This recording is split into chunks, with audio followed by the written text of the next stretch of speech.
మీకు తెలుసో లేదో గాని ఫోన్లు బరాబర్ ట్యాప్ చేస్తారబ్బా. దానికి చట్టం కూడా ఫుల్ పర్మిషన్ ఇచ్చింది. కాకుంటే ఎవల ఫోన్లు అన్నదే ముఖ్యం. టెర్రరిస్టులతోని లింకులున్నోళ్ళై, దేశానికి నష్టం చేసేటోళ్ళై, మావోయిస్టులతో మాట్లాడేటోళ్ళై, పబ్లిక్ కు ఆపత్తి తెస్తారనే అనుమానం ఉన్నోళ్ళై రికార్డ్ చేసి ఏం మాట్లాడుకునేది ఇంటరు సీక్రెట్ పోలీసులు. ఇక దాన్ని బట్టి డేంజర్ తప్పిస్తారన్నట్టు. కానీ మన కాన్నేమో గిట్లాయే. ఇక ఫోన్ ట్యాపింగ్ కేసు క్లైమాక్స్ కు వచ్చినట్టే. పాత సీఎం కేసీఆర్ సార్ కు నోటీసులు ఇస్తారట మళ్ళా. అట్లనే అప్పటి మంత్రి హరీష్ సార్ కు సుతా అని ప్రచారం నడుస్తుంది. అసెంబ్లీ మీటింగ్ కాగానే ఇదే కార్యం ఉండొచ్చట. Commissioner Sajjanar sir hand over లో సిట్ వేసిన కాంచె ఎంక్వైరీ రువ్వడి మీద నడుస్తుంది.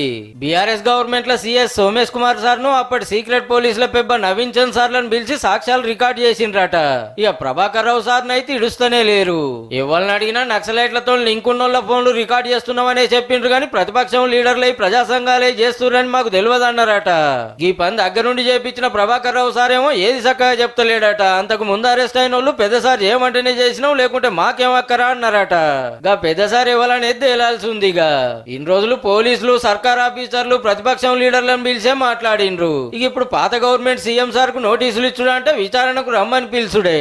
మరి సార్ వస్తాడో, వస్తే ఏం చెప్తాడో, అటెన్కి ఏమవుతుందో చూడాలి.